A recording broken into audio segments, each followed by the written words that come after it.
Last week on the Poisonrana Patreon, we talked all about the Blair Witch Project in a brand new episode of Reviews from the Six.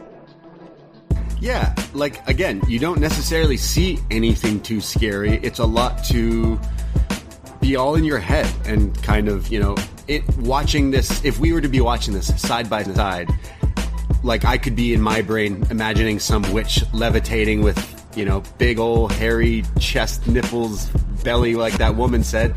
Or I could be like, oh no, it's a killer. Or maybe it's Josh. Or maybe it's the fisherman. Like, you and I could have different visions in our brain of what is coming after us right now. Like, you know what I mean? So it's so creative in that way. But it's done so, like, easily. Like, how easy is this to do? Get this show plus NXT retro reviews, wrestling reviews, movie reviews, and so much more over at patreon.com/poisonrana. And it's only $5. So what are you waiting for? What are you waiting for, huh? What are you waiting for?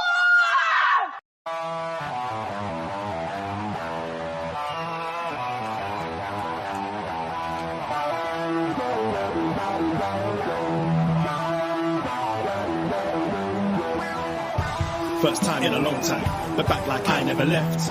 Taking each day as it comes, you know me, I don't read ahead. Watch me burn down everything, BDE on the TV set. When I'm in control on the road, you can never really know what's up next.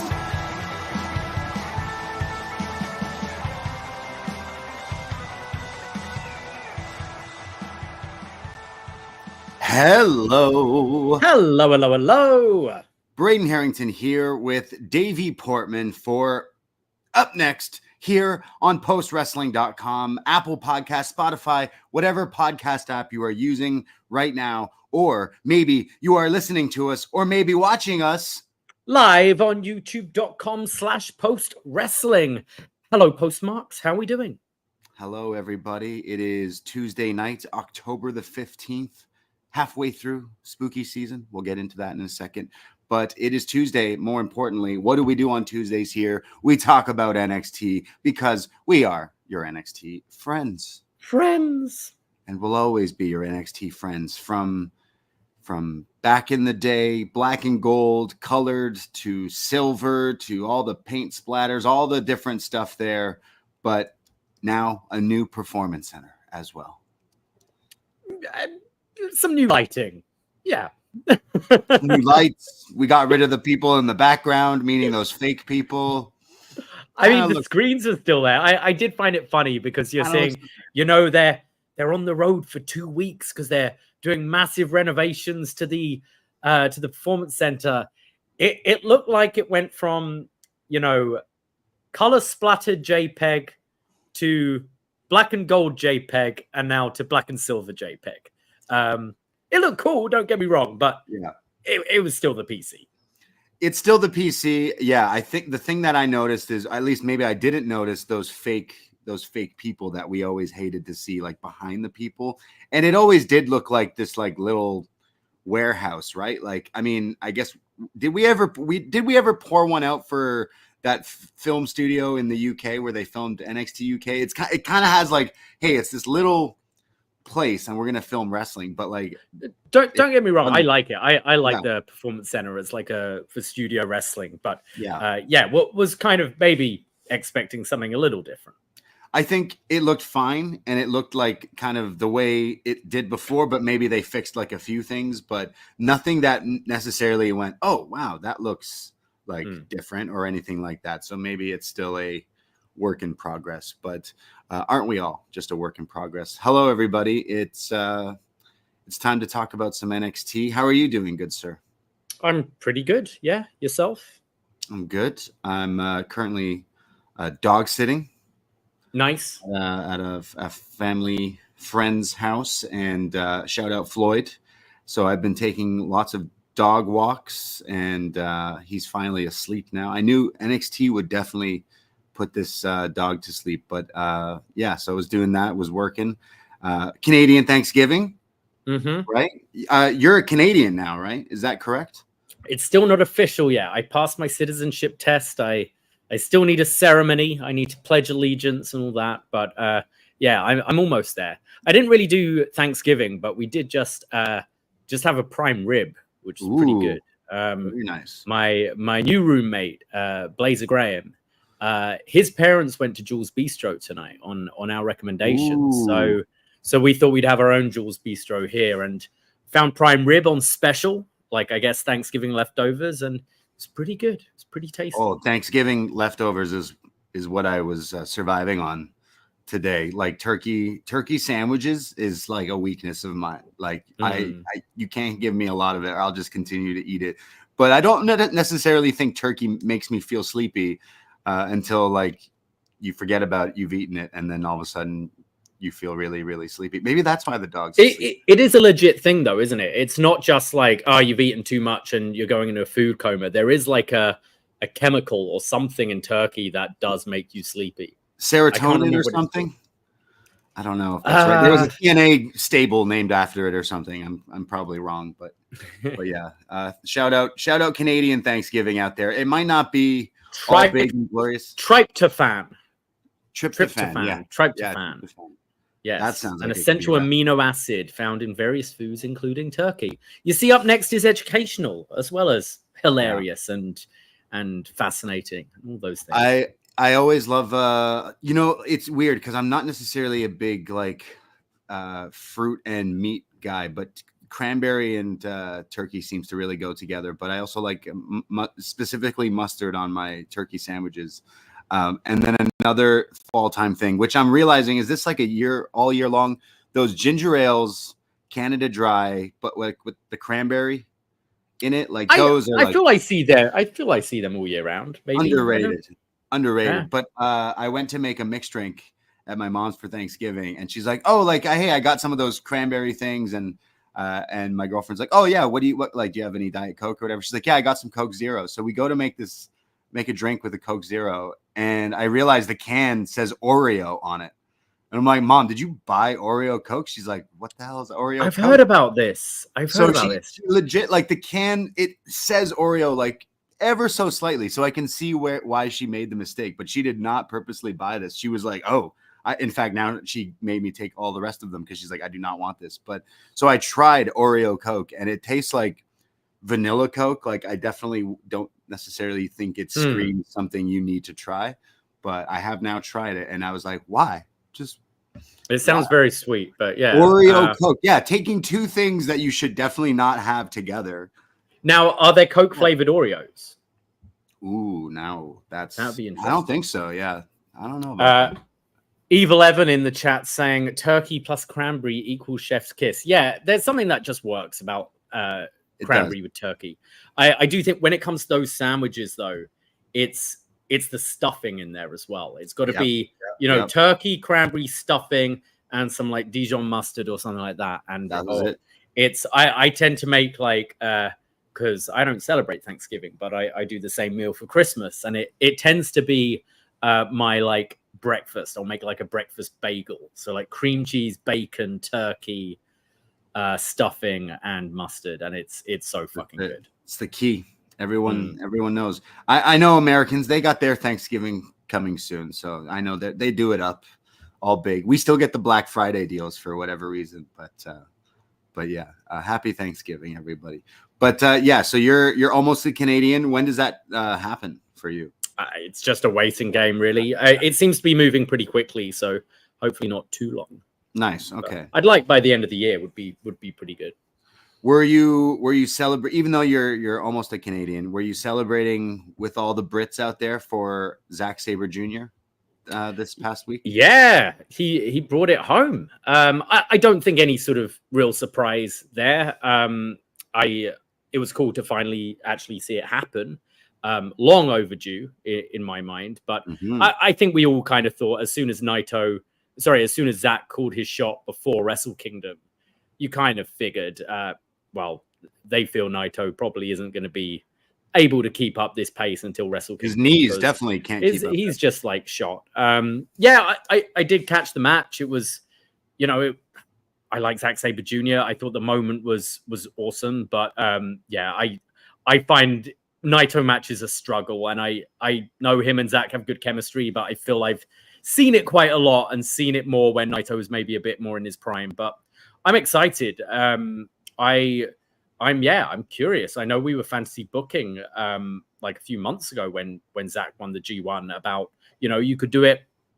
Zach beat Vic Bryan at Wrestle Kingdom, and that's not to say that can't happen, but obviously with Bryan's like full-time retirement, who knows? It kind of feels, I feel they need to kind of let it play out for quite a long time with him not wrestling before you bring him back to make it feel special. And I January seems pretty soon.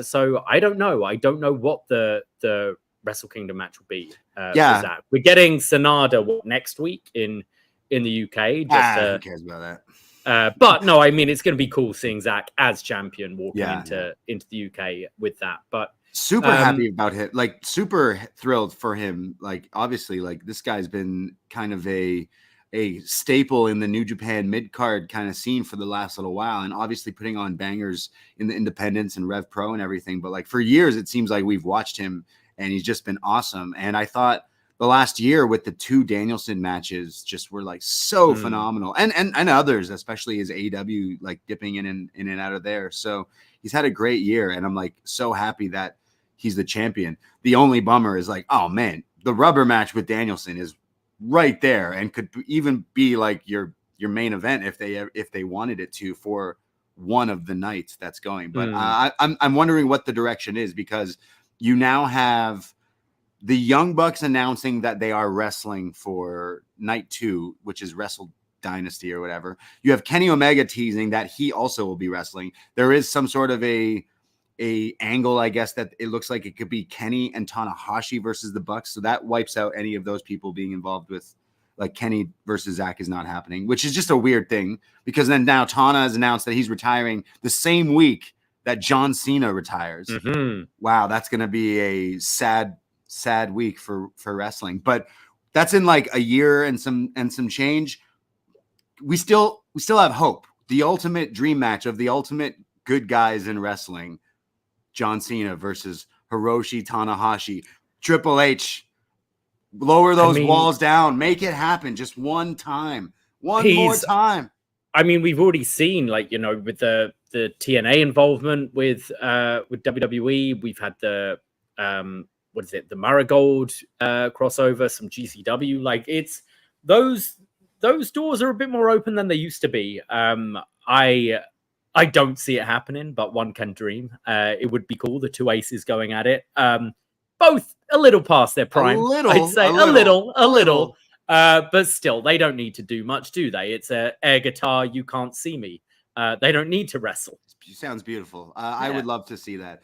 It looks like not Tanahashi. Yeah, he will be wrestling. If that tease about Kenny and Tana versus the Bucks is happening, it's kind of a weird move that's the match. Like, wouldn't it be Ibushi if he's coming back as well? But not quite sure what's going on there. But at the same time, Nakamura seems to be wrestling in Japan.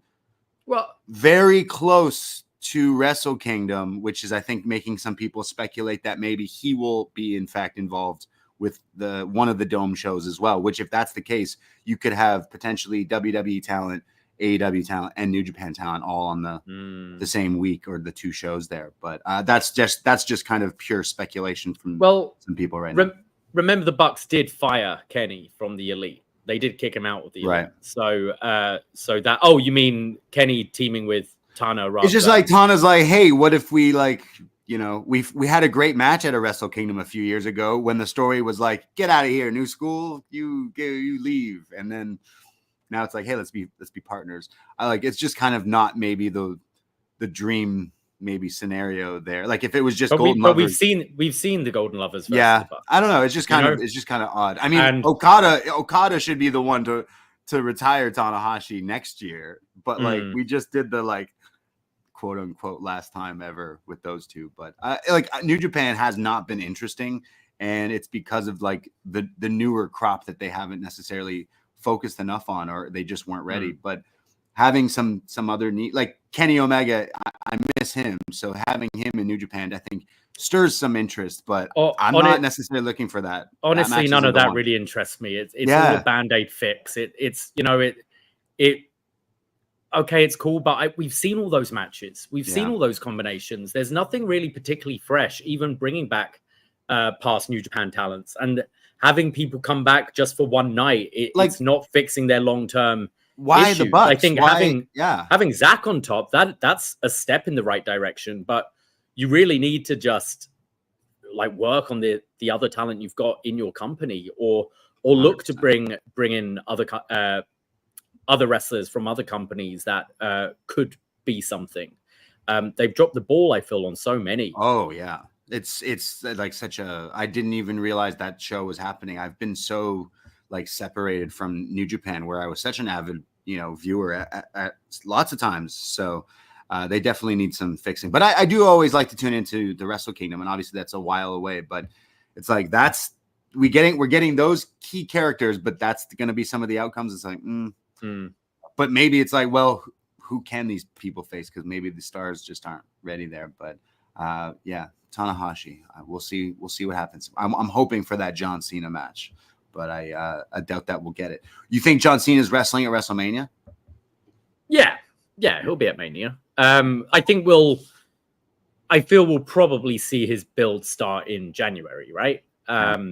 With the Rumble and all that, his last Royal Rumble, his last Elimination Chamber, all of that. So I don't think we'll see him this year, but I do think we'll see him come the build to Royal Rumble. Will we be seeing The Rock at WrestleMania with these strange reports that, was it The Observer that had mentioned that The Rock potentially could be missing WrestleMania 41, and The Rock was quick to shut those down on Instagram, being like, whoa, well, that's some bullshit.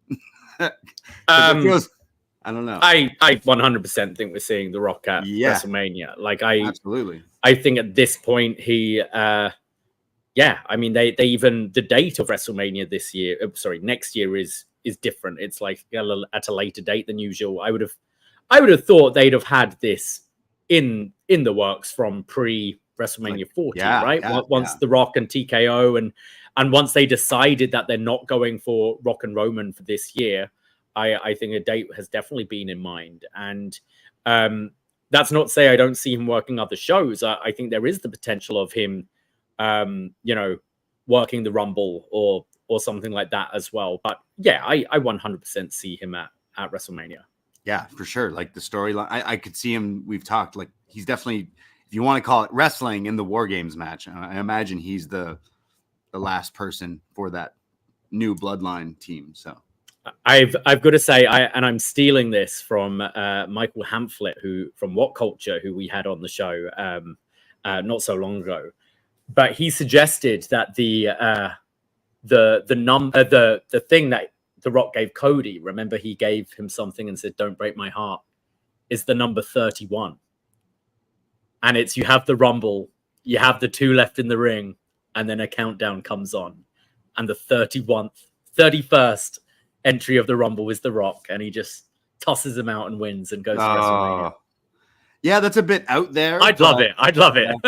Because he's the TKO leader, right? Yeah, he can do what he wants. To do that. I added a 31st. Well, he's already a champion. Muhammad Ali's widow gave him the belt, so he's gonna enter the Continental Classic and get that thing unified with all the other titles. If The Rock faces Cody at WrestleMania, is the first 20 minutes for the Muhammad Ali title? Exactly. Yeah, and then after that, it's for the W. Right? Okay, got it. Yeah, I think having The Rock back, especially something about The Rock calling people crackheads, just it's got my goat, man. I'm just in, like, and I'm full in. So anytime he shows up lately, I'm so ready for that. So I think we got another wild ride to the big shows coming up this year. You can hear more of us talk about other stuff other than NXT, like we just did, on Poisonrana. Search Poisonrana in your podcast app or social media. Give us a little follow, subscribe. We just did a show on Sunday for free, chatting about AEW Wrestle Dream, where we talk about some screwdrivers, some turns, some plastic bags, and a whole lot of other stuff that happened. A very somber end, possibly, to Danielson's career, as we chatted about Wrestle Dream. But we have lots of other shows every week, shot in the dark, 15 minutes or less. John Cena Evil will fill you in on all the other wrestling going on, whether it's Impact, TNA, Ring of Honor, everything, even WoW. And we have the Total Divas episode of Eagles Don't Hunt Flies, where Post Wrestling Zone, Wai Ting joined Martin, Dickie, and Brandon for a very hilarious chat about Total Divas featuring Dean Ambrose, a.k.a. John Moxley, and the infamous hat stealing in Toronto. Mm-hmm. Right? Yes. Very, very funny episode. So lots and lots of free podcasts. But we also have more. If you're like us and you like spooky season, you might want to check out our patreon.com/poisonrana. $5 to become a friend to access everything we got coming out this month, but everything in that back catalog. We got tons of scary movies and wrestling reviews in that catalog. But we just dropped our Blair Witch Project 25th anniversary, talking about some witches and some forests. But we just did a retro NXT, talking about some old NXT from 2014 when Tyson Kidd re-debuts on NXT, which was pretty cool, and Paige vanquishing the NXT Women's Championship. Is that right? Yeah, we just did that. We do relinquishing. Relinquishing? What did I just say? Vanquishing. It just vanquished, and if that is even is a word. So those were some shows that we just did, but we have some really good ones coming up because we just celebrated the 25th anniversary of the Blair Witch Project, but another horror movie just turned 50. And we got to shout out John Cena Evil, as he will be joining us to celebrate the 50th anniversary of the Texas Chainsaw Massacre. Oh, yes. Yes. I haven't watched this film for a very, very long time. And it's turning 50 years old, or has just turned this week 50 years old. So really looking forward to revisiting this one. It's always a pleasure chatting with Sino as well. So, yeah, really looking forward to this one. We're recording this tomorrow, putting it up later in the week. But if you want to leave feedback, do it. We have our feedback thread up on the Facebook group and on the Patreon. So leave all your feedback there. But we have so much more lined up for spooky season on the Patreon. Next week, we're going to be doing a best match ever Abyss. Yes. Talking all about those spooktacular matches he had in TNA. Yeah, this is kind of a perfect storm here because I've kind of secretly had this show idea in my back pocket. I was like, man, I think Abyss doesn't get enough big love for being a big man in wrestling, and obviously he's like kind of scary, kind of like TNA's Kane and Undertaker put together. So it would be a good October show to look at the best of him. However, Abyss lately, Mr. Parks has been putting on some bangers as a producer in WWE. So a lot of your favorite matches lately in the WWE have actually been produced by Abyss, just counting the Hell in a Cell with Punk and Drew from just last week. So we want to give all the flowers to Abyss. So we went through, you've made this list of all his best TNA matches. We'd love some feedback on this as well. There's a ton of Abyss matches that come to mind, and I can't wait to talk about them. So we're going to be doing that. Lots and lots of shows on the Patreon. So wrestling, scary movies, we got you covered, fam. We got you. And as we're on the road to Halloween Havoc, I can reveal the results of our poll as announced on Poison Rana this past Sunday. Halloween Havoc 1995 is the winner. So we're going to be going back and looking at this. The Giant versus Hulk Hogan in a monster truck match. Need I say any more? But we'll be rounding off the month with that Halloween Havoc review, as well as our annual Halloween review that we give out for free, where this year we're talking about Halloween H2O. So much to look forward to for the rest of this month.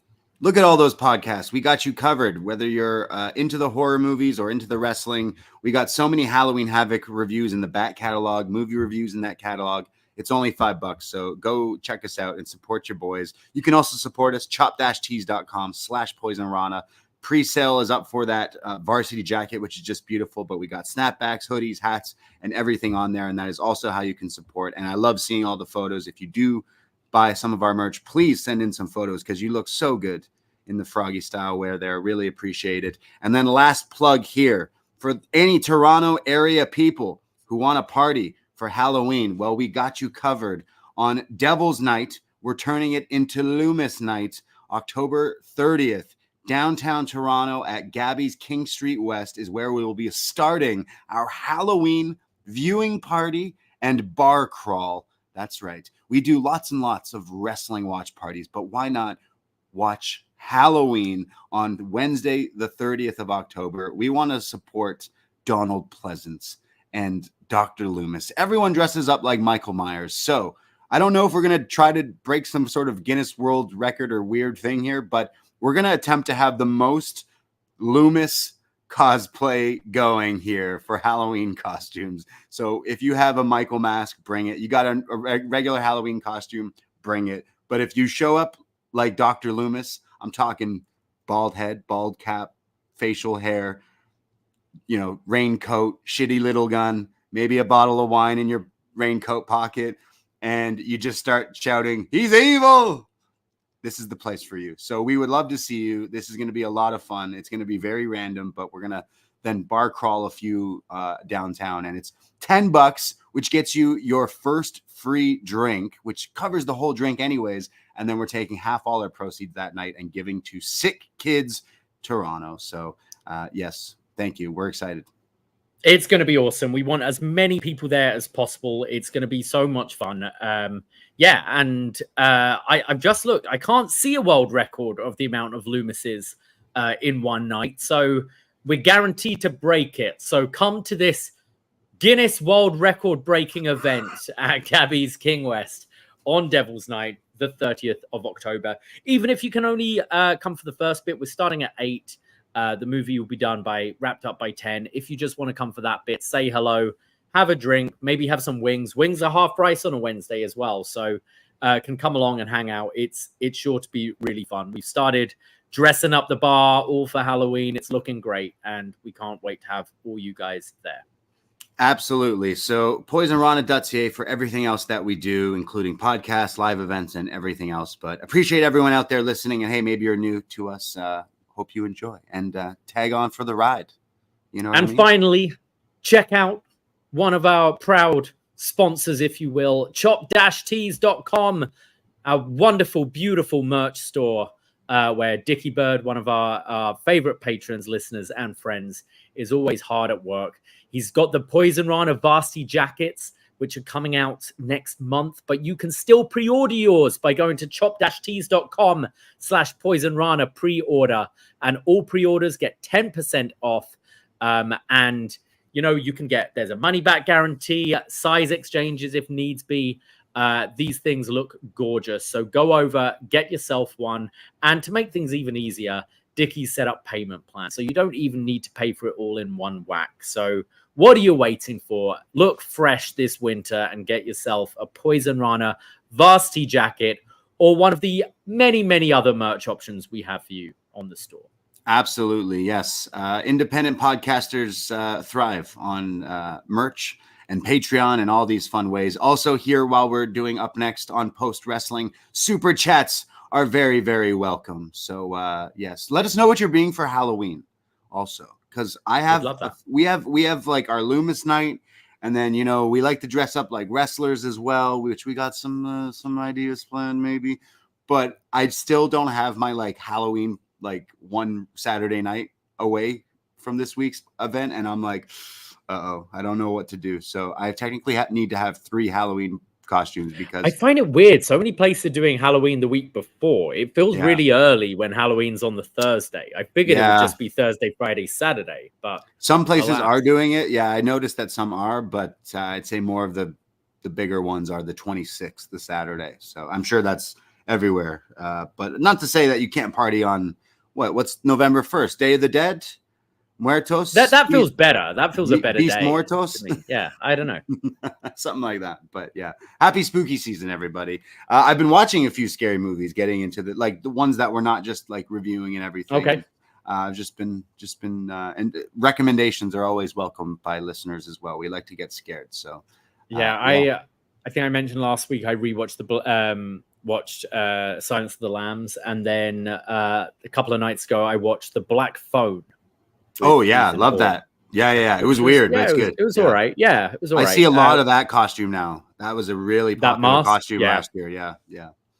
And sure to check out more as we lead to spooky season. But shall we get into some Up Next as we're on the road to Halloween Havoc? Absolutely. NXT, October 15th, 2024. We're back in the PC with the new black and white design set. And we start with Tony D'Angelo's celebration. And he wants his family out there. He's got a bottle of white wine for this celebration.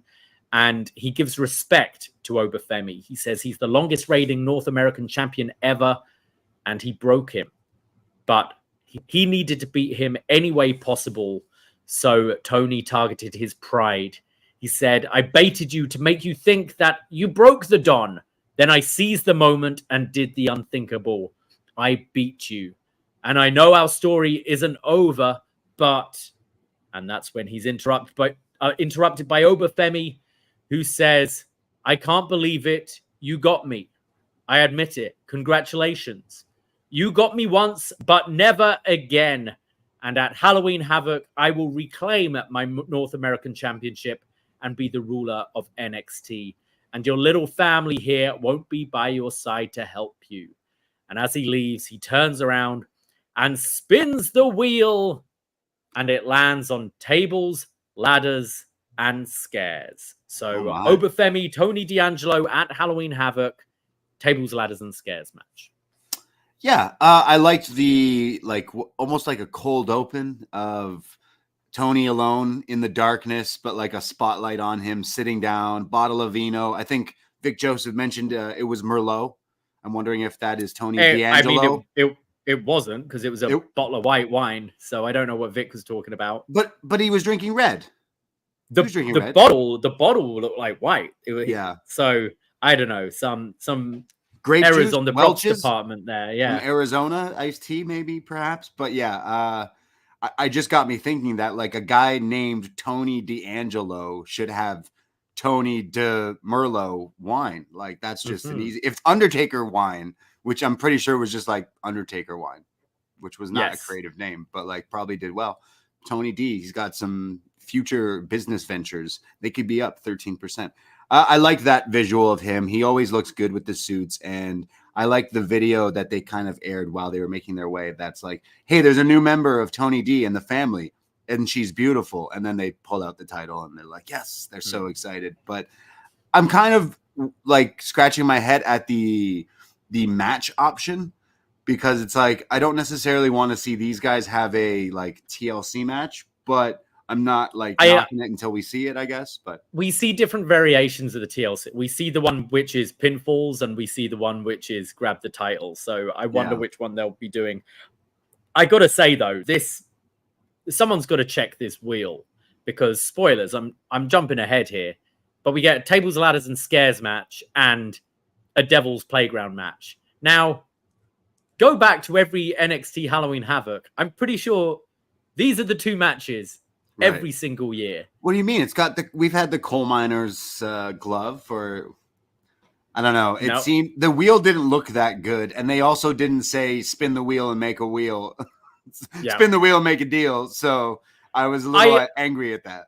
I would like to see them shape this up a little bit, because it does feel like it's the same two match types every year, and it's always just no DQ. And I think do a coal miner's glove match or something. Do something ridiculous. More interesting, just to like break the mold a little, because it's like, oh, what a surprise, we're getting a street fight and a ladder match essentially. Do we need to see? I guess they want to see how Obafemi can do in a ladder match, because like, can he climb a ladder? He'll break that thing. Like, there'll be a moment with Tony climbing it and Oba picks up the ladder with him on it or something like that.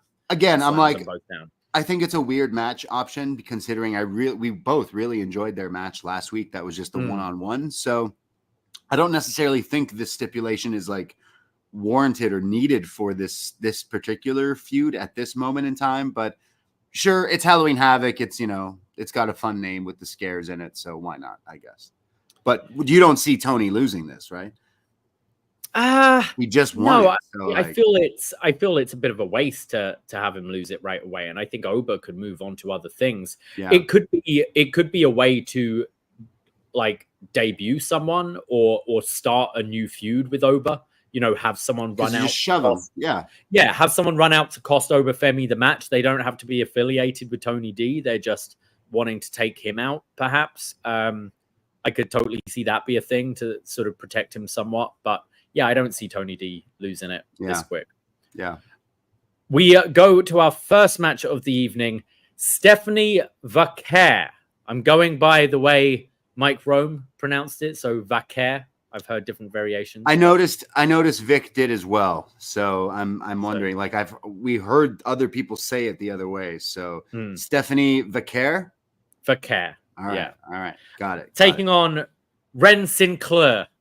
I loved Stephanie. There was a backstage segment as well explaining the gentleman's rules, but I think we should save that for when we get to the gentleman's rules. That's exactly what I'm doing. I have the rules up here, but I figured it would make more sense to combine. I'm itching to talk about gentlemen's rules. Don't get me wrong. Me too. What was up with Stephanie Vaqeur? Sorry, see, I'm already messing it up. Her SmackDown versus Raw, like generic rock music. Did we get this last time? Because I'm like, oh, this feels very like really generic Guitar 14 here. So they haven't hired the new people yet. I'm guessing, and this should like Julia's is cool. Julia's works. There's even one later in the show that kind of took me by surprise a bit, but I agree. Stephanie's. We're used to kind of a pretty big presentation, aren't we? When they're bringing these kind of imports into NXT. You know, we've had the big entrances in the past with obviously like Nakamura and dare I say it, Karrion Kross and people like that. And I do kind of agree. This felt pretty understated. Maybe they're saving all the wacky entrance stuff for Delta when she debuts, but I was expecting a bit of a bigger presentation with Vaqeur here. I know what you mean, but I do think she looks the part. Like she looks like a superstar. Like she's got already like this like stature, like aura, if you will, that she already is like, oh, she looks like a badass and looks like she could murder someone. And she put on a pretty good match here. Yeah, Vic's putting her over as the greatest luchador in the world, I think. Luchadora. Okay, all right. Vaqeur's showing off all her kind of submission skills. Obviously, she's up against Wren Sinclair, part of the No Quarter Catch crew, so it's a bit of a submission chain wrestling kind of match here. We get head scissors from Vaqeur and goes for a crucifix when Wren escapes, and just some really smooth looking submission transitions here between the two. And then Vaqeur locks in. It looks like she's going for a figure four, and then it sort of turns into a sharpshooter, but with a pin attempt. It was very cool, just wrapping her legs all up here.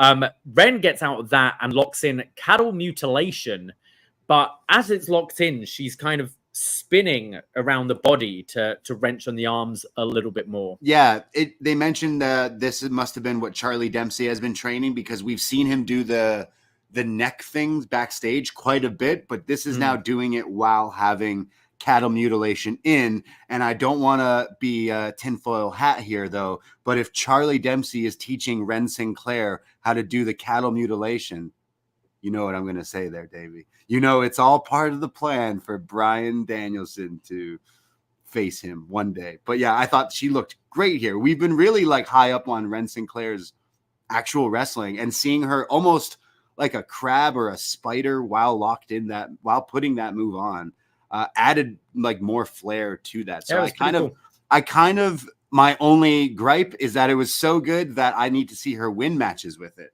because I think it could be her finisher. What I like about it is it's marrying the kind of submission style that she's learned from the No Quarter Catch crew, but marrying it with her high energy annoyingness. You know, she's locking in this great submission, but essentially just running around in circles in the ring whilst doing it. And I thought it really worked for her character. Wren then runs right into a kick to the gut from Vaqeur, and this is where we see Roxanne Perez and Cora Jade watching on in the back. Stephanie then wraps her legs around Wren's head and just starts slamming it into the mat. Very Charlotte Flair-esque here. Very Sasha Banks, who maybe she picked that move up on in her one match that they had. And we see Miles Bourne just looking shook here as Wren's getting all beaten up. Wren comes back with a double underhook suplex, and Vaqeur traps her in the ropes and delivers a dragon screw leg whip, followed by the running knees in the corner, and then like a package backbreaker for the win. Yeah, maybe she, again, I've only ever seen bits and pieces of her work before, Vaqeur, and that Sasha match, that Mercedes match. So I'm not quite sure if her finisher is some sort of package pile driver, that maybe they're getting the Kevin Owens treatment here. Like, we don't do that move. Again, this is just week 1 of her wrestling, but not the most impressive finishing move, considering this match had some pretty cool looking moves. So aside from that, which they'll work on that and they'll improve on that, I thought this was a pretty good like showcase of not only Stephanie, but of Wren, because again, like there was some good wrestling in this, I thought, for what it was. Isn't this the trend in NXT though right now? It's, have some really cool things about you, have some cool moves, and then just a flat worst finisher. So many, like we need someone to teach finisher school in NXT, because a lot have very basic finishes. And yeah, I kind of thought the finish was the least impressive part of the match. And I really enjoyed this match. I thought it was a great showcase for both of them. I think Wren Sinclair was the perfect opponent if you want to show off this, quite exciting submission style. She just had so much smoothness with her moves here. And I thought Wren was matching her. So Wren in defeat, I thought looked better. And I think it really showcased what Stephanie Vaqeur can do. And it's something quite different from a lot of the rest of the people on the roster. And I include the main roster with that as well. So I was really impressed with this. Yeah, absolutely. Like Wren, again, was given this another one of those Thea Hale annoying high energy characters, it seemed, but has totally ran with it. And then now wrestling who, some say, or as Vic said, the best luchadora, and kind of going toe to toe, was showing me that like, hey, whatever they're doing with Wren Sinclair down in the Performance Center seems to be working. And, potentially they got something with her as well. But this was also, hey, look at Vaqeur here, Vaqeur about Vaqeur right now is basically what they're telling us. And I think like right away, just seeing her, I'm like, whoa, what can you really do? And I'm definitely interested to see where she goes in WWE, because just the look alone, I'm like, man, she looks pretty scary with the face paint thing and the X-Men like Psylocke attire that she kind of wears and everything. Like, yeah, I think what do they call her? The Dark Angel as well. Yeah. Like she's kind of got a whole package thing going on here. So pretty good. After the match, Cora Jade and Roxanne Perez run out to attack Vaqeur when Julia runs out for the save, chases them off, and then they issue a tag match at Halloween Havoc. And we will get confirmation of this later on in the night. Yes, so it is announced Halloween Havoc, Roxanne Perez, Cora Jade taking on Julia and Stephanie Vaqeur. I guess no title matches there for Roxanne, but I see this like kind of two sides of the coin. I'm like, okay, pretty cool that we're going to see these two new, who are supposed to be touted as, the big women stars coming into NXT, Julia and Stephanie. But then it's also like, we're not just getting a Roxanne defense against Vaqeur or Julia or a triple threat or a 4-way. So I kind of like, okay, it's cool that we're getting this, but at the same time, if we're going back in NXT history, this is kind of what they did with Finn Balor and Kenta, wasn't it? Do you remember when they came in and then like Hideo Itami, the first big takeover with them both on it, they tagged. I think, was it taking on the Ascension or something? I can't remember. Oh God. But yeah, I see this as a way they know these four are the ones who are going to be doing the different combinations for the women's title. And maybe if this is our plans, maybe through to as far as WrestleMania with these four, we don't want to burn through the singles matches right away. We've already done the Julia Roxanne match. So can possibly do this Halloween Havoc match and then save Vaqeur for Deadline, maybe against Roxanne or something like that. Yeah, for sure. But I think this is also, again, I'm like kind of bummed we're not getting another title defense. And because Roxanne's title reign has been awesome and like, one of the best reigns in NXT women's title history, if you ask me, it's up there. And I'm kind of like, and then we're just getting a tag match. So I hope it like really delivers. I want these four to like put on a really good tag match and prove to us that, they really hit it home on this episode of NXT multiple times, whether it was the wrestlers or announcers saying NXT is known for the best women's roster in all of professional wrestling. This women's roster is the best roster in all of professional wrestling. So this tag match better really deliver then. If you keep trying to tell me this. And I hope so. Like, I hope it gets time, and I hope it's treated like, I mean, we've seen a lot more on the main roster about big tag matches. We've just had it at Bad Blood, didn't we? And we've had it at Mania the last couple of years and stuff. So I think there is potential to make this feel a bigger deal than without the title being on the line. We see Kalani Jordan and Trick Williams backstage, and Trick says that this title run will be better and longer than his last, and is saying, like, who could I face out this triple threat tonight? Kalani says that she doesn't know who she's going to face next for the title, but she trusts Ava on who she'll pick. And we see Toxic Attraction looking on, and they're kind of like, oh, right, okay, well, we need to check in with Ava then, as they've been eyeing up the North American title. Kind of weird for Kalani to be like, yeah, I don't care. I don't care who Ava picks. I don't really. I mean, it's a babyface thing, isn't it? Like, I'll take on anyone, any comments. It didn't, like, she may have even actually probably said that because it's such a wrestling like catchphrase, but it sounded so much like, yeah, whoever Ava picks, I don't care kind of vibe. Yeah. Again, like the slowest of slow burns for Kalani to turn and lose this title, which I think she should. But I just found that funny. Like, no, usually you're really focusing like, I'll take on anyone who steps to me. I've been watching NXT, and I just saw, it's just like, yeah, whoever Ava picks is fine. It's okay. We see Carmen Petrovic and Brynlee Reese in the locker room, and they're just gushing over Stephanie and Julia. They're so excited they're there. And this is when Ashanti, the Adonis, comes in and apologizes for costing them the match the other week when he came out to give a rose. And he says it again. He says the line from last week that we really loved. Adonisly, I got caught up in the moment. Yeah. Sean Spears shows up and says that these are ladies and you should speak to them with respect. And Brooks comes up and is like, yeah, grabs the rose and tears it up.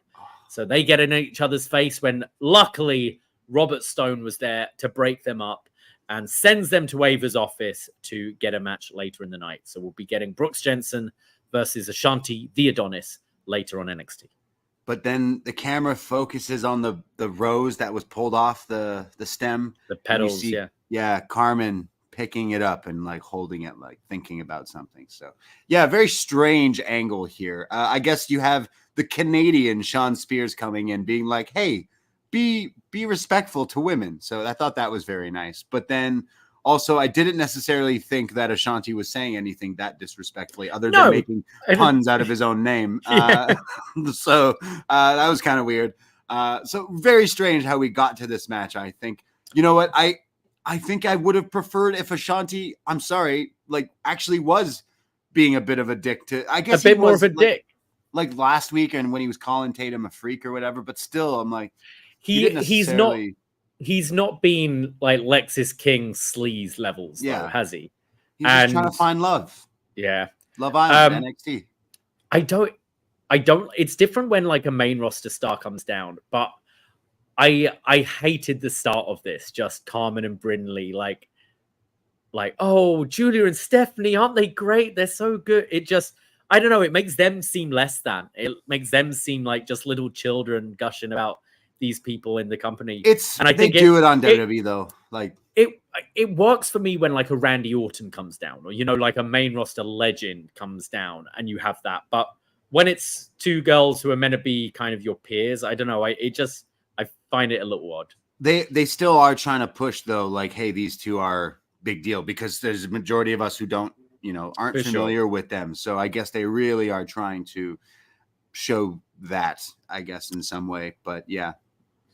So earlier in the night, we got the rules for the gentleman's duel match, and I've got it here. All violations will result in a disqualification. So you can't. What does that mean? Like no DQ, you're gone. What is that? Violations meaning like any of the normal things. If you break any of these rules, you will be disqualified. So you can't strike an opponent when they have had 4 points of contact on the ground. So if they're lying on the ground, you can't hit them. So no ground and pound, essentially. Okay. You can't throw an opponent over the top rope onto the floor. Oh. Competitors have until the referee's count of 3, not 5, to break when in the ropes. And there is absolutely no fighting on the floor. So keep it contained to the ring and have a wrestling match. No, not real striking and all that. And if you break any of these rules, you will be disqualified. You got it? Yeah, I think so. It's just like, hey, be a good sport about this. This is like what, Ring of Honor pure, essentially, just not the rounds. Essentially, you joked last week that like the Queensberry, what is it? Queensberry rules match. Yeah, like I guess it didn't go quite in that direction because it seems like it's a pretty standard, boring match with like no exceptions on any of the like rule bending that we see in wrestling. So I totally understand that. However, Booker T, maybe like me and some other people watching, was a little confused at some of these rules. So Vic Joseph had to bring up that, hey, maybe if it was a San Francisco 49ers match, that maybe you'd understand. And for those who might not be familiar, that was a good one. Booker T got right there. And you could tell he was like, shut up. And like really tries to get away from Vic Joseph, just absolutely roasting him there. But that was the one where Vic going into a plug for Peacock with it as well. Yeah. So you can check it out if you don't know what I'm talking about. He had me fucking rolling there. That was such a good back and forth with Vic and Book. But yeah, he's referring to the one where it was like the weapons are in the boxes and the title was in the box and then it like fell out, like pure Russo moment. Right. But yeah, Vic got him for sure. I thought that was great. And then right away I was like, Vic, you're right. I understand these rules. I totally get it. Let's just go with it. There's like, no rounds in this. I get it. It's not rounds, but it's basically going to the old school rules of wrestling. I think over the years you've seen wrestling being influenced by MMA and all this other stuff. There was who was it? Bill Watt? I can't remember who the booker was who banned like an NWA WCW for a while. You couldn't get thrown over the top rope. That was such a WCW thing. Yeah, that would be a DQ. And if you think back to like the Royal Rumble match where Taz chokes out Kurt Angle and it was like, it's a choke, that's illegal. We see a choke in every match now, and the ground and pound and that kind of thing. So I think it's more taking it back to like a traditional era of wrestling. I mean, I prefer this gentleman rules match to a rounds match, and I prefer this gentleman rules match to the touch 4 corners of a ring match. So yes. I do like this. So earlier in the show, Lexis King is still mad at Oro for cheating, and he says, look, we've got to have just a fair wrestling match, and may the best man win. And Oro Mensah is like, I'm still not buying it. And Lexis King's reasoning here is like, look, my dad took all these shortcuts and he wasn't really ever there for me. So I'm trying to be a better man than my dad was, which goes back to his like initial debut of his character where he like killed off his father, if you will, and calling himself Lexis King. But now he's doing it in more of a babyface way. Like it's interesting. It's weird. Yeah. Like, hey, my dad was known as a bit of a stinker. Meaning like he was a bit of a mean guy and some of the things he did wasn't very gentlemanlike. So I'm trying to right those wrongs. So we then get a tweet sent out by Tavion Heights who says, let's see if Lexis was paying attention to the rules. So we get kind of a sense that NQCC have been training Lexis King in the gentleman's rules match all week. So we get to the match and it's just some classic wrestling to start with. There's a high cross from Lexis for a 2 and then slaps Oro hits a slap with an open palm, and then Lexis throws Oro over the top rope, but then catches him because he realizes if he falls to the floor, that's a DQ. We come back from the break, and there's a swanton bomb from Lexis, a leg sweep from Mensah, followed by some rapid chops to the chest, and then a tiaras from Oro and power slam for a 2. And then we see as it's going on, Lola Vice is just training backstage. We get in the split string. We then get an uppercut exchange from the 2, followed by a rolling capo kick from Oro Mensah to the top of the head, which looked very good. Book is asking, is it legal? Can you do that? It's like, no, you can't punch them when they're on the ground, but you can kick them in the top of the head. That's perfectly okay. Lexis then gets up top and gets knocked off with another flipping kick.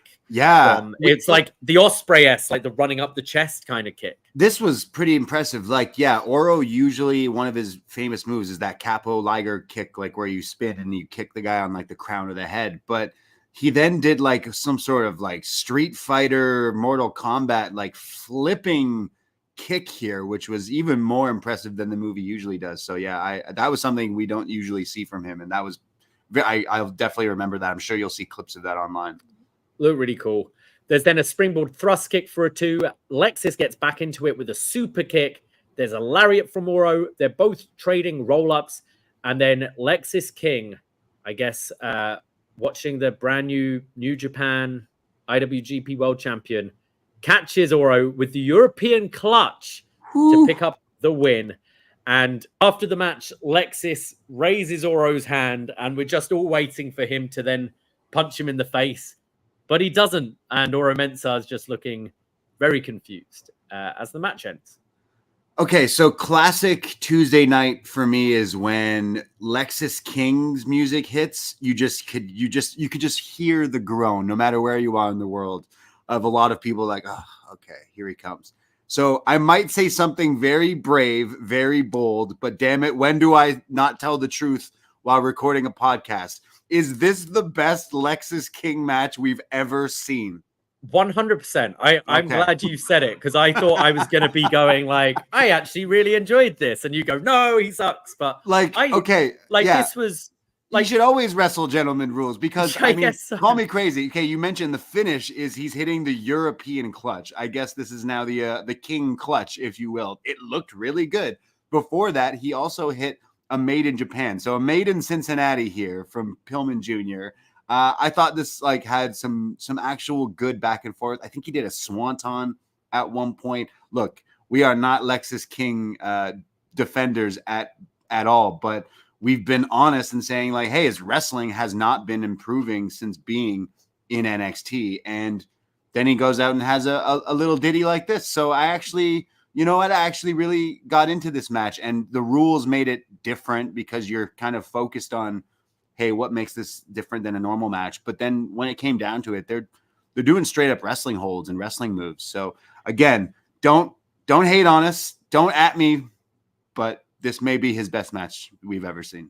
No, I absolutely thought it was. I think keeping it contained to the ring and having Lexis leaning more babyface, it took away all the bad habits, which is, stalling, going to the outside, striking a pose, talking some shit, going back in the ring, hitting. We didn't see any of his like stupid moves. We didn't see that awful run to the back of the head with the whatever he does. Yeah. The drive-by move. And I think keeping it in the ring, it focused on the wrestling a lot more. And Oro Mensah is great. Like every time we see him, I feel he pulls out something different. And I really thought this worked. I feel if I'm nitpicking, I'd have liked them to have maybe done a couple more teases of, like when Oro got almost thrown to the floor and then they caught him. I thought maybe you could do a couple more things, like round the guy and go to deliver an elbow and then be like, oh shit, I can't do that, just to establish a bit more what the rules are. But yeah, I thought this was definitely Lexis King's best match. We're not usually praising him, but again, he has to improve since being here. And if this is some improvements here, then like all for it, man. Like show us that you can wrestle, show us that you can go. And I thought this was great. Yeah, we do love Oro Mensah. Like he's another underrated, like wild card talent that just like always seems to shine whenever he actually has TV time. He makes the most of it. So yeah, this was surprisingly pretty fun to watch.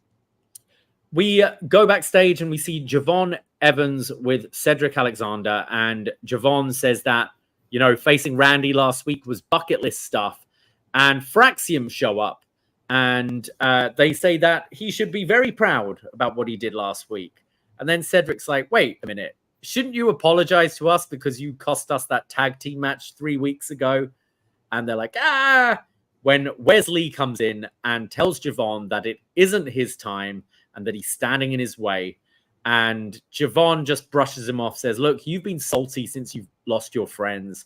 And Wes goes, well, when you're NXT champion, you don't need friends. And Javon reminds him that he's never been NXT champion. And they start to bicker, and it kind of cuts away.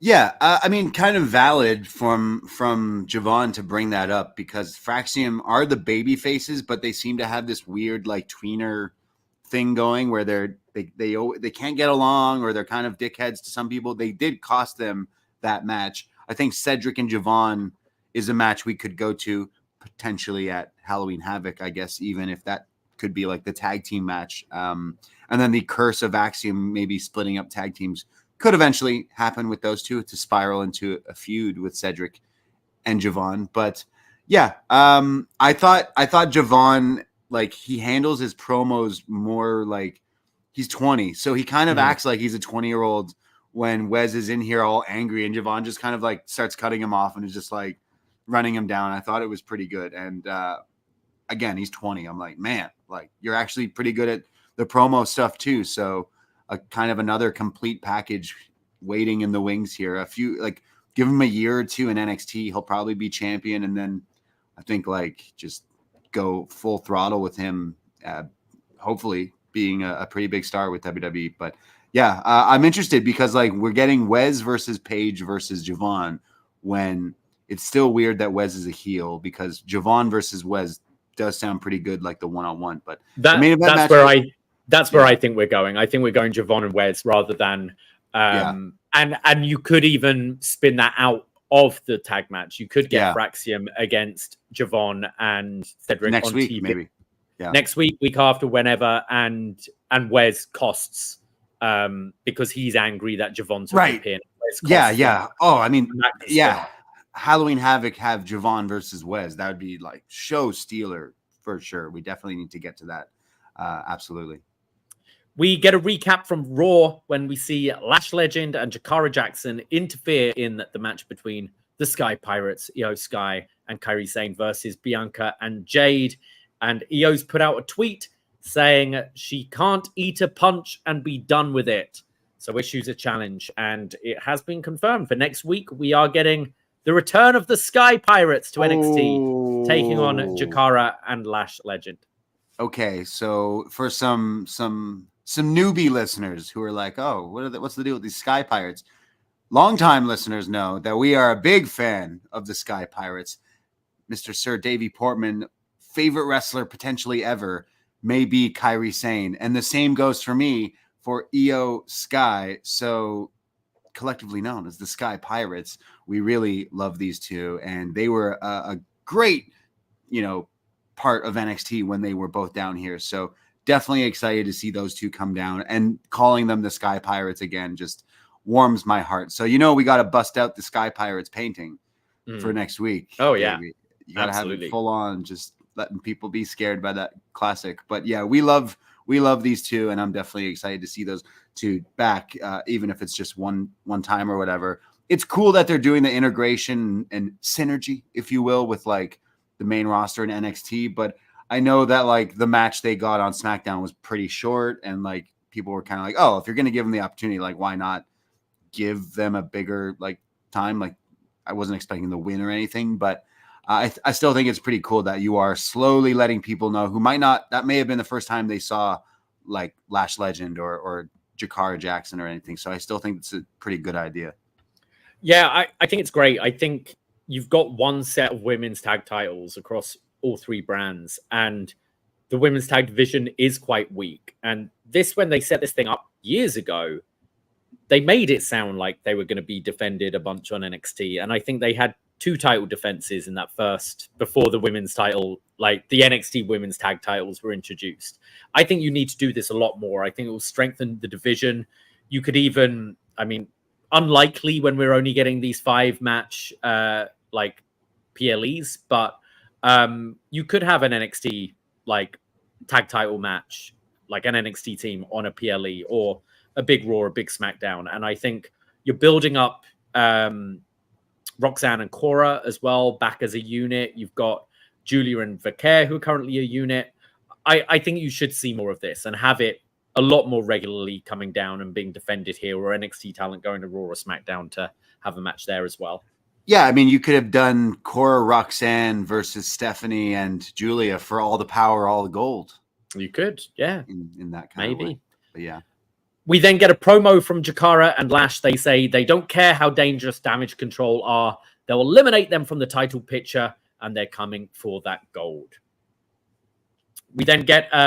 I thought the graphics for Halloween Havoc looked pretty cool. We got the match card for the Tables, Ladders, Stairs match between Obafemi and Stairs and match. Oh, that was a different match. That was Eric Rowan, wasn't it? Yeah, don't bring back the Stairs match, please. Tables, Ladders, and Scares, my bad. I do always love the graphics and stuff for Halloween Havoc. I hope we bring back the giant pumpkin. They did that once or twice, right? Or did Johnny cut that up or someone cut that up or something? I forget what happened to that. But yeah, I like when it gets all scary and spooky and a little silly because it's cool that it's so great that they brought it back and then also made it a PLE. This one's in an arena, isn't it? As well, it's right, in Hershey, so Hershey. you could totally do a bit more of an elaborate set for this. I'd hope rather than just the studio. We get a video for Nikkita Lyons showing her train. She says she'll knock your lights out, and she's had some setbacks in the past, but will overcome them.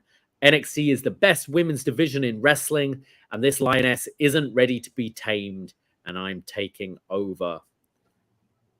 And like she's been out for a year. We'll get into her match and everything, but there's a lot of people who maybe started watching NXT again and we're like, wait, who is this person? I never saw them yet, and it's like, oh wait, we got to reintroduce people. And I think something that maybe some fans watching who do remember her are like, hey, like a lot has changed in NXT since like she's been out for what seems over a year. Now we have Vaqeur and Julia and Roxanne on this crazy run. Like the 2.0 kind of stink is washed away a little bit, and I think Nikkita might have some trouble trying to find maybe some footing in like she's a lioness, right? So in the jungle of the women's roster now, it might be a little bit more difficult as we're getting into this next match. But before we got to the match, we had an extremely exciting announcement about next week.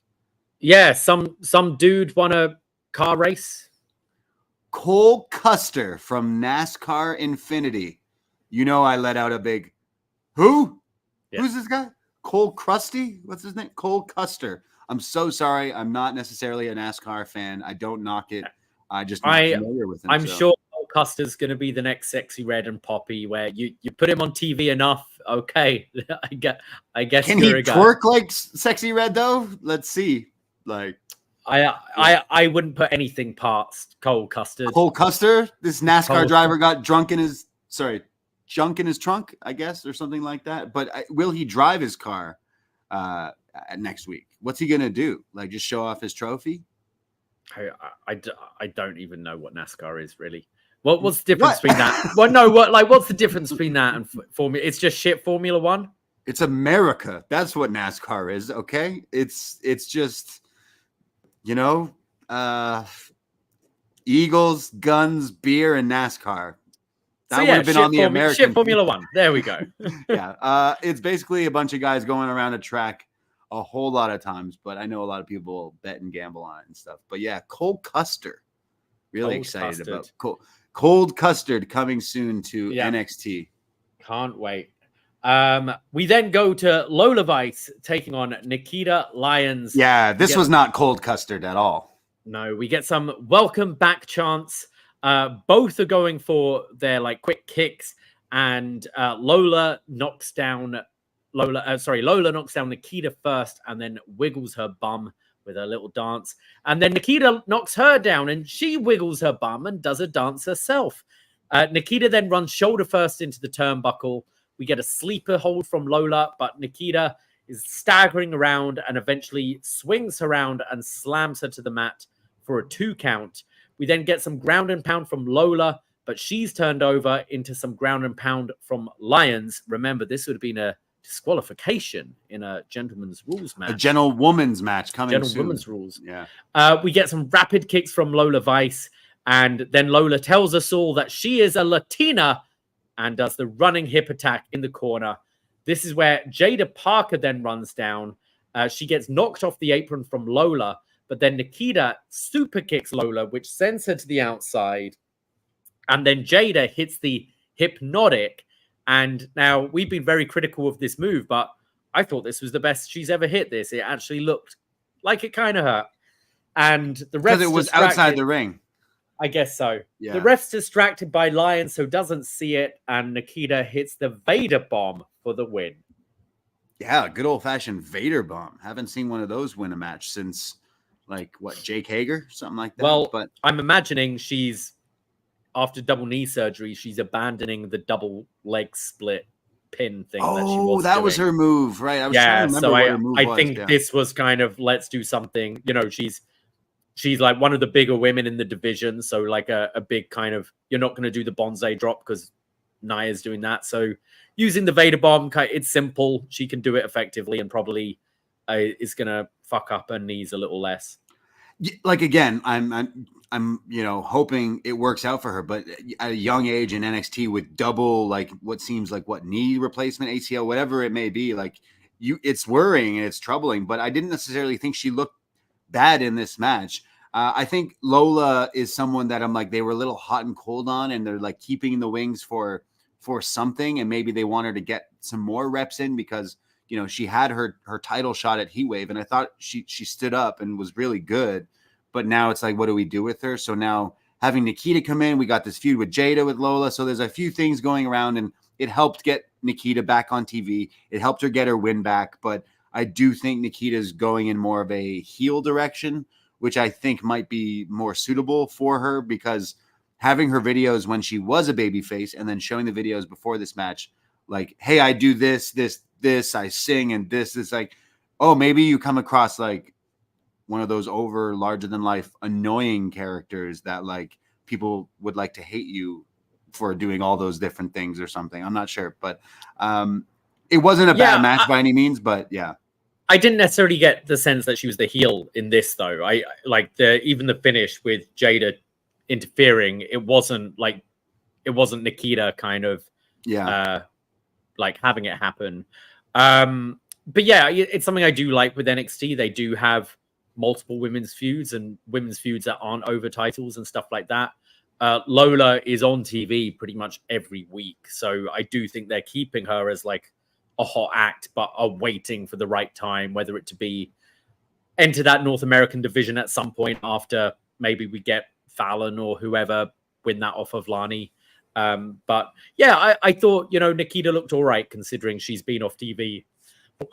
Yeah, no, I totally agree. Like I was wondering how she was going to look, and I didn't think she looked bad by any means. So good for her. And I like them trading their kicks and stuff. I thought both have their and lots of bum shaking. I feel like Lola just does it in every match, but lately every time she fights someone, then they got to do the bum shaking back at her, and then it's just this whole twerk off. And where's Sexy Red? We go to Ava's office where she grants Stephanie and Julia the tag match at Halloween Havoc. When Fatal Influence come in and they go, oh, is that how it works? You just ask Ava for a match and you get it. So they're like, all right, well, we want a North American title shot. And she says, no, it doesn't work like that. If you want a North American Championship shot, two of you next week have to face Julia and Stephanie to earn it. And they're all looking a little, oh, we don't want to do that, but they accept. Yes, Jasmine Nick's looking very scared that she's like, oh, we got to fight these two. I think that's pretty cool. I also like Fallon being the one who's like, yeah, all right. Like, yeah, let's go. Fallon is definitely the standout for this group. And it's not going to be Jasmine in the match, most likely. Yeah. We go to Riley Osborne versus Ridge Holland. Riley Osborne's entrance is pretty cool. Okay, well, are you ribbing me here? Because this, yet again, I'm like, man, like this thing is just, it just gives you a headache. It's like this tunnel of like, have you ever? It's great. It's brain like on drugs. It's like the TARDIS going through time. It's awesome. I don't know what you just said. Or the Twilight Zone. Like it's very like Tron. It's lights. It's like a light tube or something. I don't know. I don't like it. I love lights. I love tripping out on fun lights and LEDs and all sorts of crazy stuff. But if it's making me be like, oh, what is this? Stop, please. And I don't have any history of like, you know, lights bothering me and stuff. I could imagine it could. I've said this before. I could clearly see someone being like, please turn this off. Oh, and then how does it match his gimmick at all? His gimmick is not like Axiom. This is more like Axioms. Like he's fast, I guess. I don't know. I think it looked cooler because of the black and silver set. Now it kind of the video worked with it, and I thought the music kind of was cool, and how he just like appears jumping out. I don't know. It was more I've got out of Riley Osborne than I have before. Yeah, I also think you could see him waiting. If I'm not mistaken, he was like, all right, like Rey Mysterio ready to jump out of the thing. Kids don't know, but he used to do that a lot. So Ridge comes out and Riley jumps Ridge on the entrance. He's delivering some drop kicks to the face. There's a high cross and a running shooting star to Ridge for a 2 count. And then they've spilled to the outside and Osborne hits a diving DDT off the announce table onto the floor. They get back into the ring and Ridge takes control with a big gut wrench power bomb and then hits the Redeemer DDT for the win. And I'll go right into the post match. Ridge continues the attack and then Andre Chase makes his return and attacks Ridge and sends him running away. Okay, so first of all, Redeemer DDT, very funny. We've had a Redeemer in wrestling before. I thought the DDT from Riley off the commentary desk to Ridge was really impressive. Just before that, though, it looked like Riley was trying to do one of those like Osprey flip powerbomb type moves, but Ridge just did not know how to be the base here at all, and they just kind of just like abandoned it midway, and then they tried to go for something else, and then you could just see them staring at each other like, what are you doing? And I don't know who had the miscommunication, but it was a few seconds of a pretty hairy match there. But then they did step it up with like that DDT and stuff. And it was a pretty short match with Ridge just destroying him minus that DDT. But not quite the return of Andre Chase that we were envisioning in our sicko wrestling NXT Chase You Lovable fans, because I still think you could have had Duke come out here, set up the match for Duke and Ridge at the pay-per-view, which we said is in an actual arena, and then you do the school bus come out, Andre Chase come out, and I think you would have got, like, the crowd perked up for it, but I think it would have made for something a bit more special, because now, like, are we going for Ridge versus Andre at Halloween Havoc, and then we get the return of Duke, or we get the turn of Thea? It's Ridge, like, before this was not necessarily my favorite, and now we've been on the other side. I don't want to say it's slowly falling apart and becoming a little less interesting, but something's missing a beat here that even though Andre Chase returned tonight, it seems like the crowd didn't care as much. I didn't necessarily care as much. Something's off with it. What I found off with it is Ridge wrote off Andre Chase, wrote off Duke Hudson, and then it's Riley who is like perceived the weakest of the three. He had a match with Ridge like 2 weeks ago, and it was exactly the same match. It was Riley getting everything in to start with, like jumping him, getting the advantage, and then Ridge just overpowering him and destroying him. It was exactly the same this week. And it's like, well, why is Duke Hudson not back yet? Like, because Riley was beaten 2 weeks ago, and then Riley is able to wrestle him again this week, and it feels a little backwards. And then they essentially gave us the same match as they did a couple of weeks ago, I thought, and the beatdown wasn't like savage enough. And the return of Andre Chase, it was just him running out. I think you could have done. I think Ridge needed to be a bit more sadistic to like, and Riley really needed to be a bit more fucked up than this to warrant the return. And like, and I feel I'm trying to remember the beatdown on Duke, but I feel it was just he beat him. I don't think it was.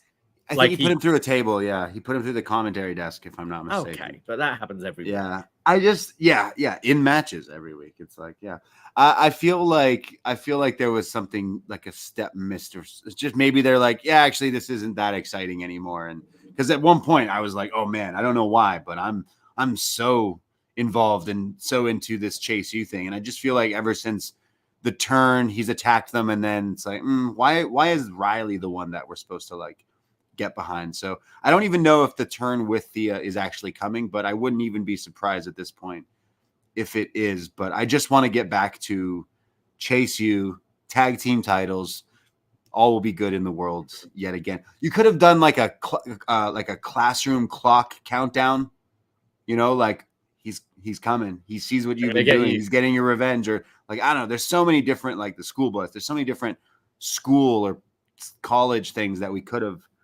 could have just done the old college try, and instead they're just like, yeah, Riley's going to be the one feuding. Come out with an old school cane. You know what teachers used to use to punish children? Wow. When they used to cane them. Like I thought they used like meter sticks or like rulers and stuff. Yeah, it was called a cane. Like not a Singapore cane, but like a long stick. Yeah. I thought you meant like Glenn Jacobs.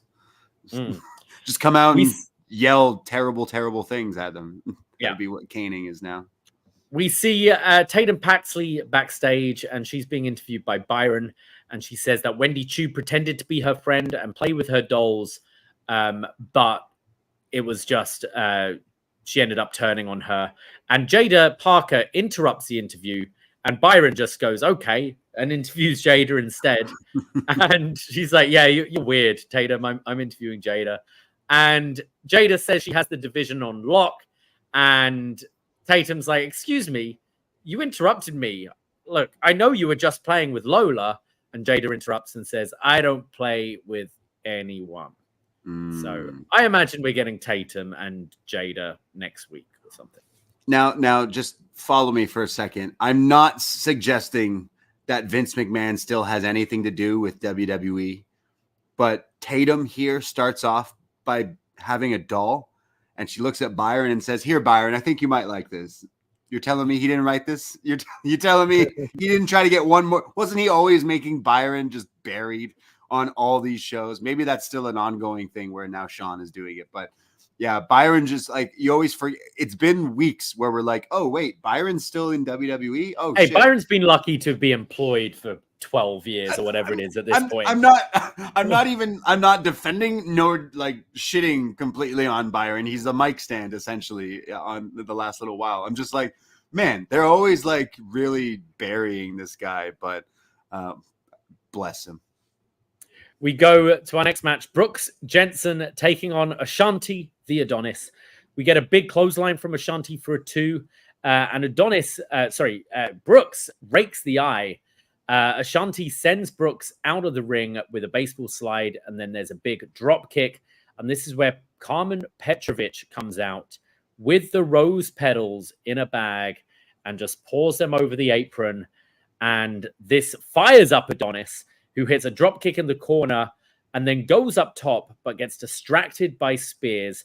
And this allows Brooks to knock him off the top and hit the draping DDT off the top rope for the win.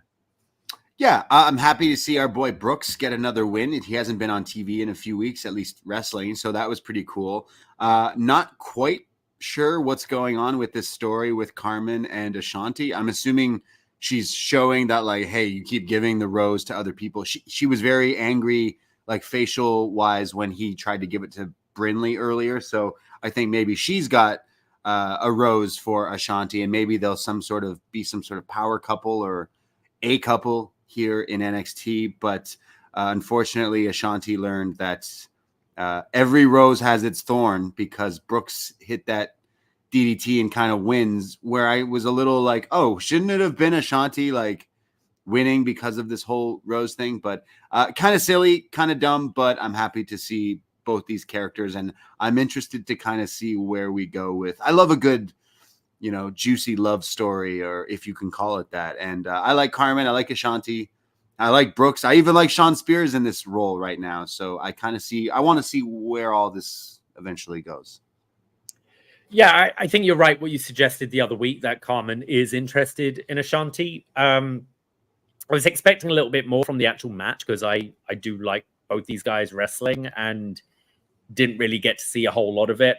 But right result. I think that they are elevating Brooks in this new role, and Ashanti, he's there more for the soap opera rather than the necessarily like winning matches and championships at this point. I just like when Sean Spears was like, Ashanti, Ashanti's a heel, is he not? Like, or is he? Yeah. He's just come to NXT to hit on women. I don't know if that's a heel or a babyface. He's smart. I just don't know if that's a bad guy or a good guy thing.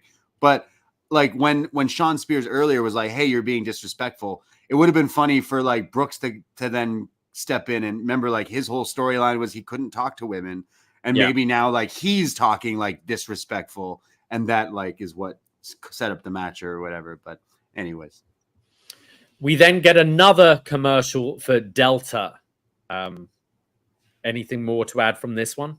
Yeah, this is very like Marvel MCU villain here, where she was walking on the highway, very Walking Dead. She was then beating up like all these other dummies and you know, smaller women, and then cuts to her staring at this giant tower, this like post-apocalyptic world, and then now she's on top of the building with NXT, and then she like knocks it down and then stares at the camera. She's got like face paint, and there's like fiery red hair and everything. I think she looks badass, and I cannot wait to see what she is capable of, because very cool. Like this would get non-wrestling fans attention if these were to be played, because it's like it does look like very supervillain CGI from the movies. But I'm interested to see where this goes, and like hopefully lives up to the hype. This wild Aussie Delta.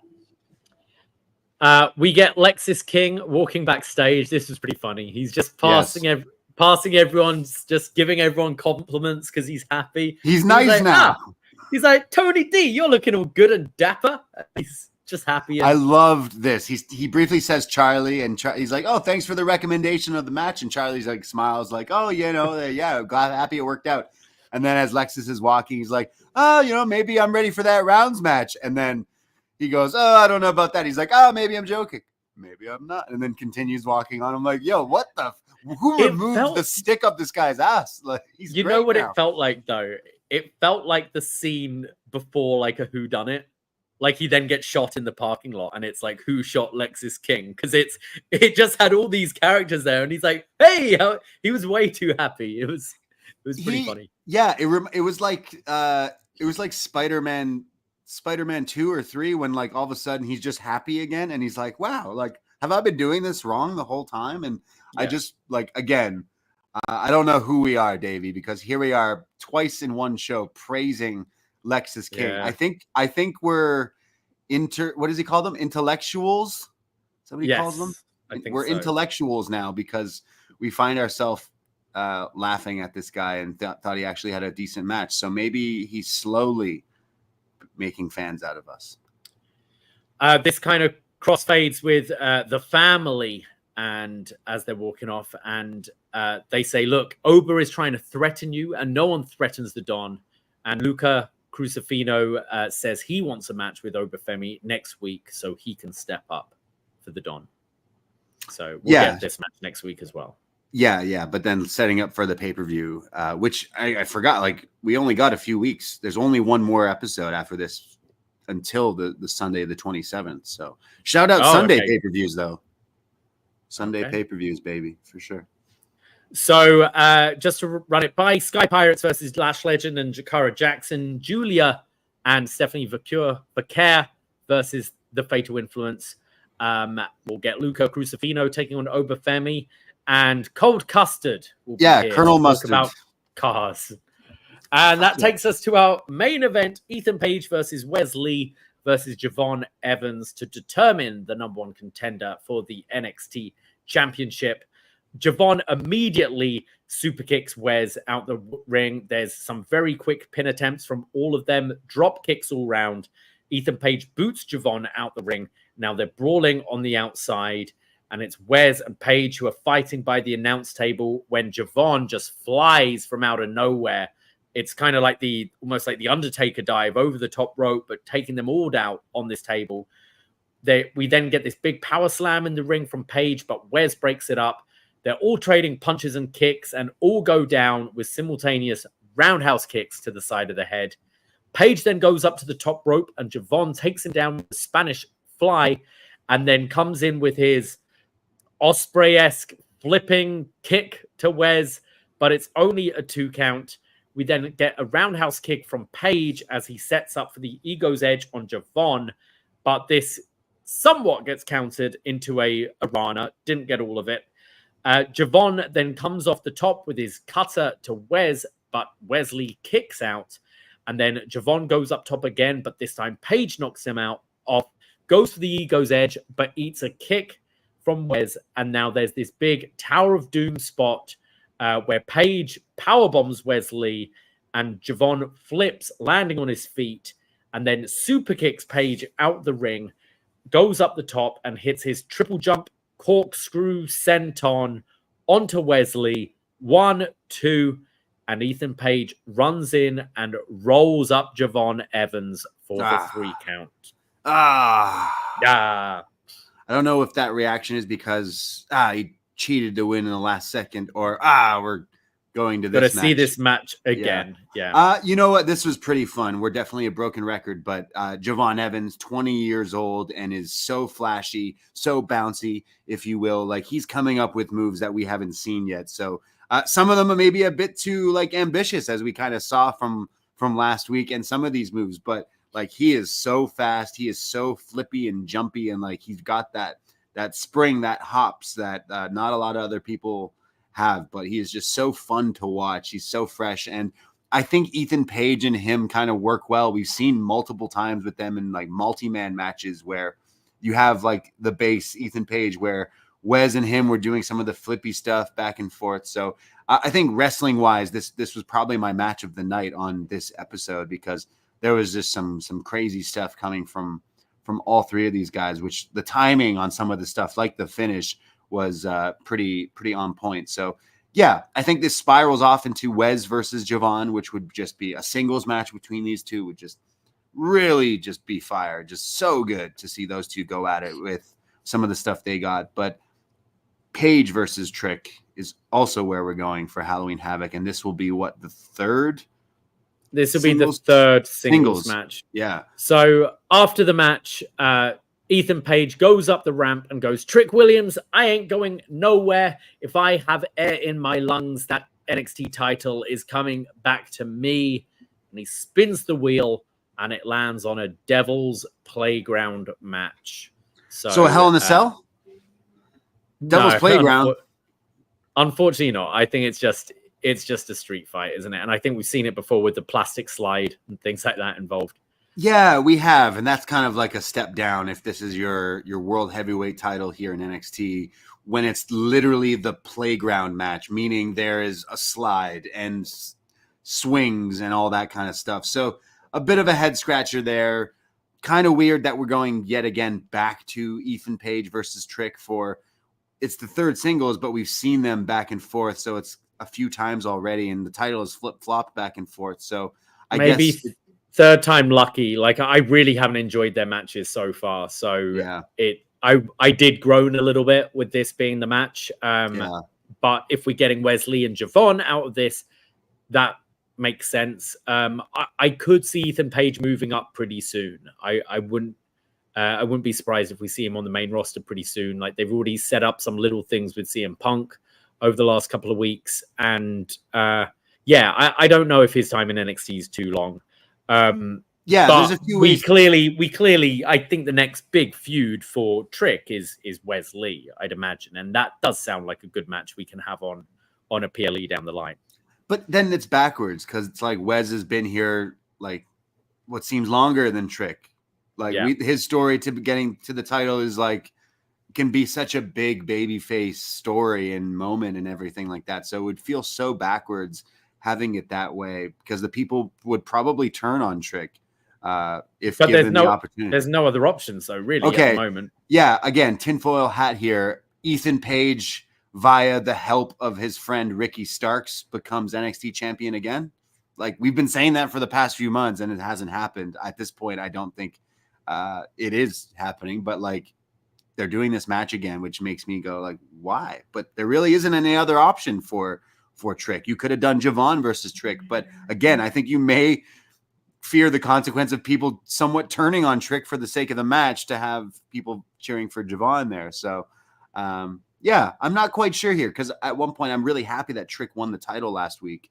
He's such a good character and a star here, but at the same time, he doesn't have any like viable opponents in the next little while unless we do Wes, unless we do another Ethan Page. So that's probably why they had to do this. I don't think they're turning Wes Lee back anytime soon. I do see that being the match, probably, Deadline or the PLE after that. But yeah, we're getting this one again. Hopefully, with the stipulation, we can get something a little better than the other two.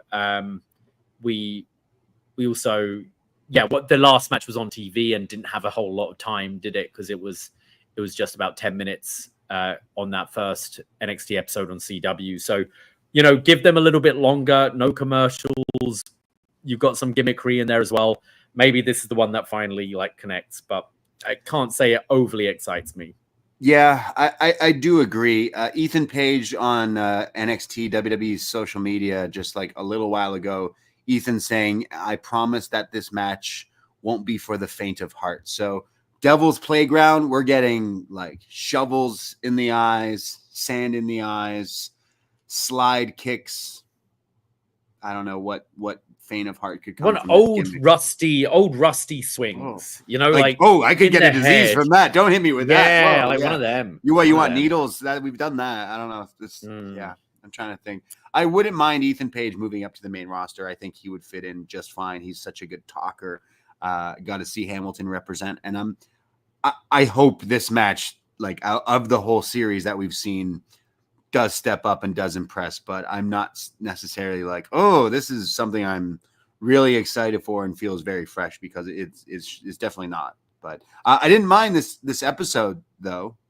No, it's setting up for Halloween Havoc, and we know some matches for the show. And again, it's already not sounding like the most impressive lineup or card on paper, but at the same time, it's Halloween Havoc, and they tend to be a pretty fun show. And as a PLE, I think it will deliver. Yeah, I thought this was kind of a return to form when it came to the in-ring product in NXT compared to the last couple of weeks. I really enjoyed the main event. I think whoever they've got in NXT who's agenting these multi-man matches, they always seem to deliver. I think these triple threats, these four-ways they've had.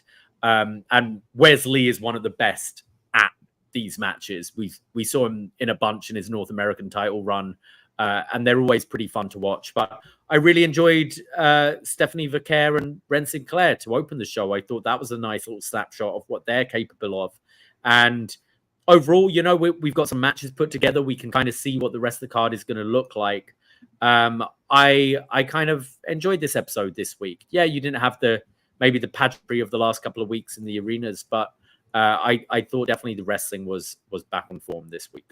Yeah, I think so as well. The main event definitely delivered, but I was surprised by a few of the other matches. Hell, even a Lexis King match. So it was a thumbs up for me for this episode. And like I said, even if some of these matches are rematches or tag matches or whatever, I think the gimmick of Halloween Havoc alone usually makes it for an entertaining watch.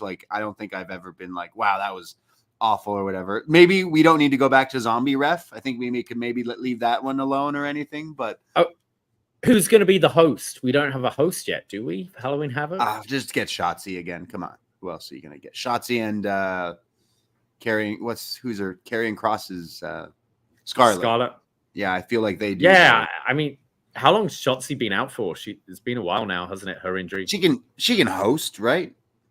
She can host. Whether she wants to ride a plane, I don't know. I mean, I hope we get more gimmick matches. So far, those two are just the kind of the basic ones. But spin the wheel and make a deal. I want Coal Miner's Glove. I want a Monster Truck Madness match. Bring that back.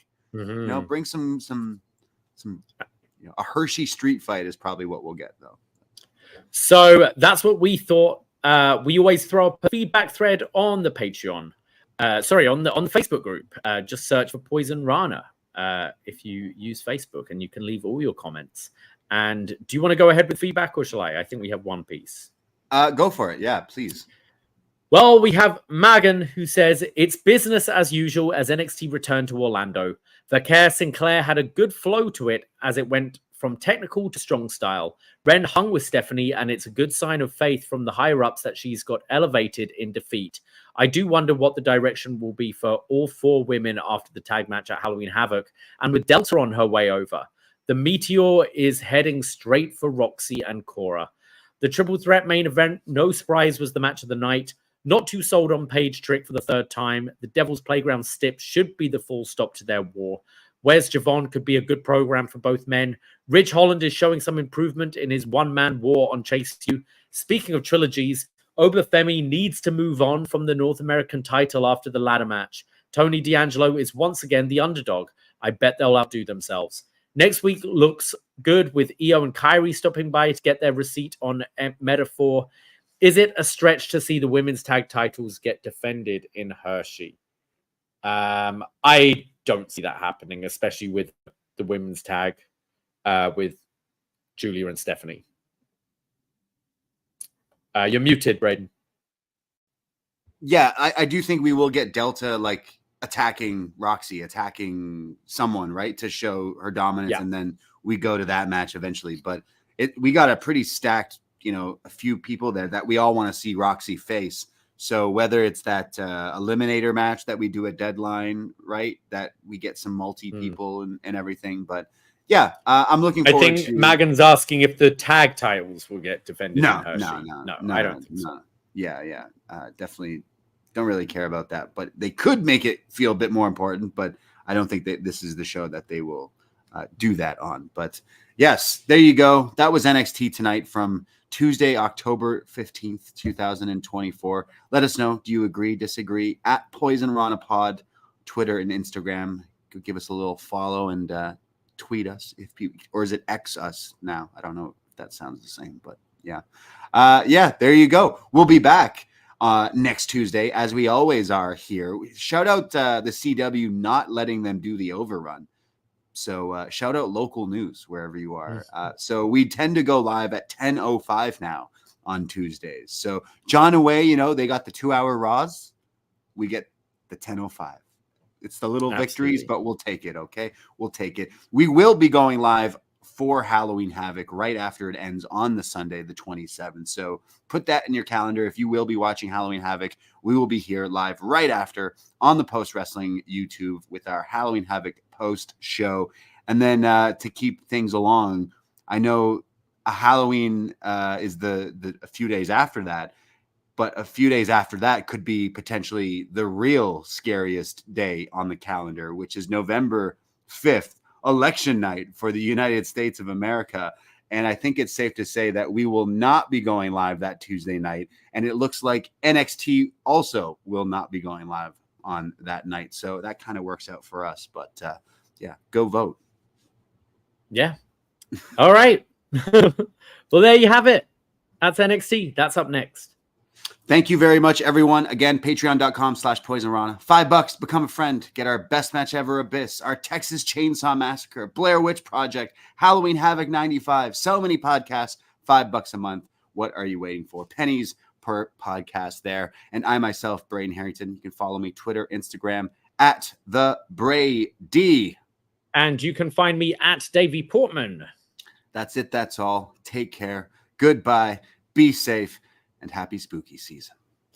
Ahoy!